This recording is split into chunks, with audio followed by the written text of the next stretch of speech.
un mouvement partisan, n'a jamais appelé, donc pour un petit peu différencier la comparaison qui est en train d'être faite entre la situation au Maroc et la situation en Tunisie et en Égypte, le mouvement 20 février n'est pas un mouvement qui a appelé dans tous ces appels, dans toutes ces manifestations. On n'a jamais entendu le roi des gaz. C'est-à-dire que le mouvement, même si en son sein, il y a des gens républicains, et parce que nous, on a une vision démocratique de faire participer tout le monde à la décision, on n'est pas enclin à refuser quelque chose de moment qui adhère à notre plateforme qui est là. Et lorsque vous lisez et relisez notre plateforme, il n'y a aucune phrase, aucun mot qui appelle à la chute d'un régime. Nous, la seule chute que nous voulons, c'est la chute des Makhzen, c'est-à-dire l'esprit de l'État marocain, despotique, absolutiste, tout ça. C'est ça la seule volonté politique voilà. Juste, madame, si vous parlez des gens qui ont envie de rentrer au Maroc pour investir, nous, on a envie de rentrer au Maroc parce qu'on l'aime. C'est pas pour investir. Et c'est normal que des gens d'ici, lorsqu'ils vont au Maroc, ils le trouvent beau. Moi-même, quand je suis ici, que je rentre avec de l'euro, c'est normal que je le trouve beau, le Maroc. Mais madame, essayez de voir juste la pancarte derrière vous. Maroc, on a disparu, où sont-ils? Les Marocains, ils ont d'autres questions. C'est à part le Maroc de Marrakech, il y a un autre Maroc qui fait mal, il y a un Maroc de souffrance, il y a des prisonniers politiques, madame, Moi, j'ai des gens de ma famille qui sont des prisons, on ne sait même pas où ils sont. Ils sont torturés encore. C'est comme exactement les années de plan des années 60 ou 70. C'est la réalité. Et toujours on essaie de tout le temps de dire ça. À l'époque d'Hassan II, tout le monde disait que oui, Hassan II c'est bon. Et après, quand il est mort, Hassan II est mauvais. C'est tout le temps comme ça. Et nous maintenant, les jeunes, on ne veut plus dire ça. Là maintenant, on veut dire que maintenant, ça va mal. Il y a des gens qui souffrent. Il y a beaucoup de pauvreté au Maroc. Des gens qui ne trouvent rien à manger. Il y a beaucoup de chômage. Il y a des gens qui se sont suicidés à cause de ça. Et il y a plusieurs Mohamed Bouazizi au Maroc. Et si vous parlez de la différence entre la Tunisie et le Maroc, c'est exactement la même chose. S'il y a une dictature policière là-bas, on a une dictature au Maroc. Une dictature de Hagra, une dictature de l'Amzine, tout va bien, ne vous inquiétez pas. Non, tout va mal. Et il faut le dire, il faut l'assumer et il faut faire quelque chose pour que ça change. On ne veut pas une chute, on ne veut pas quitter notre pays. Au contraire, moi j'aimerais bien rentrer demain, mais pour le moment, je ne vois pas un Maroc qui m'accueille. Parce que c'est un Maroc pour les riches et moi je suis un pauvre. Voilà. Il me semble un peu simpliste de dire que nous sommes en train d'agresser le Maroc. Pourquoi? Parce que tout simplement nous nous basons sur des faits, nous nous basons sur... On regarde quelles sont les bases d'une démocratie telle qu'elle est universellement reconnue et si ces bases sont vérifiées ou pas au Maroc. Aujourd'hui nous avons devant nous un projet de constitution et c'est un projet où on va aller doucement, on va un petit peu le décortiquer grosso modo pour arriver à dire par 1 plus 2 que nous sommes loin d'être dans une démocratie. Au Maroc, c'est tout à fait le contraire. D'abord, il y a le monopole du champ politique via le titre de Amir al-Mouminin, prince des croyants, et qui fait qu'il y a une continuité du très contesté article 19. Il est contesté tout simplement parce qu'il confère les pleins pouvoirs au roi, des pouvoirs indéterminés. C'est un article qui a été scindé en deux pour donner place à l'article 41-42. Cet article, c'est une constitution au milieu même de la constitution. Il y a aussi le monopole du pouvoir exécutif. Parce que même si on dit que bon, aujourd'hui, le Premier ministre, il est promu, on l'appelle à présent le chef du gouvernement.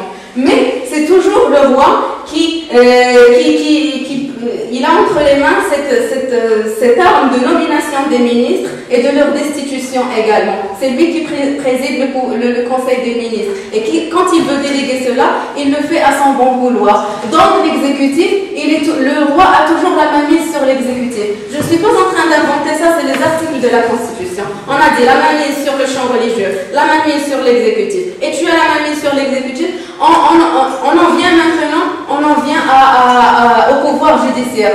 On était au pouvoir exécutif, le pouvoir judiciaire. Le roi, il intervient toujours au niveau de la nomination des juges. C'est lui qui préside le Conseil supérieur de la justice. Il y a un principe très important, c'est que quand on gouverne, on doit être comptable de ses actes. Eh bien, monsieur, vous avez la mainmise sur l'exécutif et également vous êtes là à la tête du pouvoir judiciaire.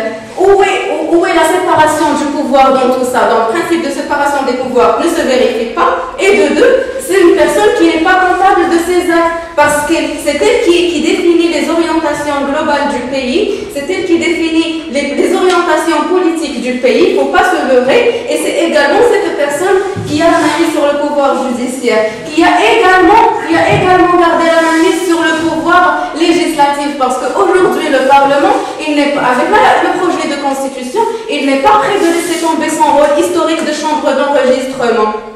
Le roi, il peut toujours dissoudre les deux chambres du Parlement, même si elles sont issues du suffrage universel. Il va présenter un discours et son discours ne peut faire l'objet d'aucun débat. Et donc, du coup, je ne suis pas en train d'inventer, je suis en train d'agresser personne. Ils s'agressent eux-mêmes en écrivant une constitution aussi naze, où il n'y a pas de principe de séparation des pouvoirs, où la personne, elle gouverne et elle a les pleins pouvoirs, elle n'est pas comptable de ses actes. Est-ce qu'on vous a demandé pourquoi il y a ça, la signature après pour le roi? Oui. Est-ce que vous vous êtes demandé pourquoi il signe? Il signe à la fin. Lui, c'est lui l'exécutif, c'est lui l'exécutif, c'est lui tout. Est-ce que vous vous êtes demandé pourquoi il y a ça? Ah, pourquoi? Parce que vous voulez, parce que, pourquoi tout simplement? Pour continuer. Pourquoi? C'est tout simplement pour continuer à régner sur le pays, pour continuer à spolier les richesses du pays. C'est pour ça. Maintenant, vous allez me dire, c'est peut-être c'est pour l'unité, parce que c'est le garant de l'unité du pays, parce que c'est des arguments qu'on a voulu nous faire avaler depuis notre pseudo-indépendance jusqu'à présent, pour continuer à faire vivre le peuple marocain, spolier ses richesses et le faire vivre sous la dictature et sous une monarchie de droit divin. Moi, on veut même pas rentrer dans ces considérations, pourquoi, comment ça se fait. Moi, c'est très simple. Quand je lis l'article 56 de cette nouvelle constitution, c'est que le roi préside le Conseil supérieur du pouvoir judiciaire et que l'article d'après, les jugements sont prononcés au nom du roi. Je ne peux pas voter et je dois boycotter une telle constitution. Ce n'est pas normal. Le pouvoir judiciaire doit être autonome, doit être indépendant. Pourquoi est-ce qu'une personne va être au-dessus et que même quand on fait un procès, tout le monde parle au nom du roi. Au nom du roi, on vous condamne. Pourquoi est-ce qu'il y a encore le droit de grâce? Pourquoi est-ce qu'il approuve encore la nomination des magistrats? Pourquoi est-ce qu'il préside l'ouverture de la séance d'octobre du Parlement? Pourquoi est-ce qu'il a autant... Moi, en tant que citoyenne marocaine, j'ai envie de poursuivre en justice quelqu'un, je ne vois pas en quoi c'est fait au nom du roi. Je ne vois pas en quoi est-ce qu'on a un pouvoir judiciaire qui n'est pas autonome et indépendant.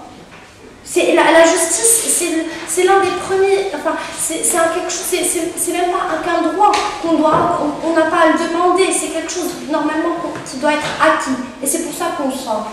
Donc pourquoi est-ce que c'est comme ça? On ne veut pas rentrer dans cette considération. On veut simplement avoir ces droits. زوال محمود عن المهاجر أن التاريخ يعيد نفسه. سنة 1969 1970 سمعنا نفس الخطاب التغيير. كان من هناك من يدعي بأن هناك يجب أن تكون جمهورية ديمقراطية داخل المغرب. نحن كنا كعمال لا ندري ولا نعرف شيئا، قلنا نعم. فسائر هذه المجموعة في تلك الفترة. في فترة لاحقة وجدنا هذه المجموعة الآن هي التي تحكم المغرب. يسار أخذ تعويضات باهظة وسخية، وهو الآن كان يحكم، الآن يحكم صديقنا وأخونا الكبير ألان بيوم. الآن كان كيقول لنا بأنه يعرف صديقنا اليسار حينما كان هذا الوزير، وهو معروف لا نذكر الاسم ولكن يمكن أننا نقول الاسم، وهو الاتحاد الاشتراكي، كان وزير السكنة والتعمير. الآن هو أحد أعضاء ديال المكتب التنفيذي للاتحاد الاشتراكي، كان صديقه، كان يذهب إلى المغرب ويعيش عيشة الآن يقول لنا نحن نعم مع كذا إلى آخره. أنا لا أفهم هذه التحولات مع ديازلي بالضبط. الآن يعرف ديازلي كثيرا، وكان يتلقى الدعوات تلو الدار. خلينا نكمل من بعد كل ما شئت. كان يلقى الدعوات ويعيش عيشة الرفاهية، وهو آنذاك كان هو المستشار لوزير الداخلية، مستشار لوزير الداخلية والمعني ديال شوفينمون آنذاك، وكذلك الآخر. أنا يسعدني من طبيعة الحال الفرنسيين الأحرار الذين يدافعون عن الشعب المغربي ويدافعون كذلك عن القضية الفلسطينية. نحن كنا كشباب كنا نسمع هذا الشباب بطبيعة الحال بلغة ثقافية جيدة كذا، كنا معه. الآن كنشوف أن التغييرات، هذه التغييرات اللي وقعت من الشباب، واش هاد الشباب كيمثل قوة؟ لا أعتقد. أنا شاركت في مظاهرة دستور نعم في مدينة الدار البيضاء. لماذا؟ لأننا عشنا تاريخ الاستقلال بداية 1957، ولو كان الاستقلال شكلي قبلناه مررت علينا كثير ديال المصائب. كل النخبة التي كانت آنذاك تقود الأحزاب السياسية كانت كلها نخب في النهاية لم تكن مغربية بالرسمية، كانت تعطينا خطاب وتتصرف تصرفات أخرى. هناك أحزاب سياسية لا ترتقي إلى طموحات الشعب المغربي، أقولها بصراحة، ولكن هناك نافذة. هناك نافذة الآن فتحت مع المسيرة التي يقودها صاحب الجلالة، أقولها بكل افتخار، أقولها بكل افتخار، لك رأيك ولي رأيي، تحترمني أحترمك. تقول بأنه كاين هناك حرية، ولو أنها نسبية كاين. اذهب إلى الجزائر وتستطيع أن تقول هذا يستحيل، سابع المستحيلات، وحتى الله يستحيل سابع المستحيلات. المغرب يعيش وضعية يجب أن نراعي هذه الوضعية، يجب أن نراعي الوضعية الاقتصادية والاجتماعية. اسمح لي أكمل بالاختصار. السؤال الذي يطرح نفسه هو بحدة: ما هي تصوراتهم حول الوضع في المغرب بشكل عام من بعد الدستور؟ الدستور في اعتقادي أنا شخصيا وحسب ما رأيت بأنه سيصوت عليه الجناح. هذا رأيي أنا. Donc pour traduire la question du monsieur, il dit quelles sont les perspectives du mouvement après le vote par oui sur la Constitution. Donc on ne va pas entrer dans des considérations personnelles qui touchaient telle ou telle personne. Donc, ce mouvement-là sont surtout des jeunes et surtout des citoyens. Enfin, après, c'est chacun sa liberté de participer ou pas. En tout cas, le mouvement Fabrique entend en tant que tel, à son avis sur comment se déroule la participation politique au Maroc. Et comme c'est une participation politique qui est verrouillée par une instance qui gère tout le Maroc, donc son nommé c'est l'institution royale, c'est-à-dire que du moment que toutes les garanties d'une participation démocratique ne sont pas réunies, le mouvement Fabrique appelle au boycott du référendum. Et ça va de soi le moment n'est pas encore venu, mais voilà. Le moment, je ne vous ai pas interrompu, donc je termine. Le mouvement Fabrique n'est pas, comme c'est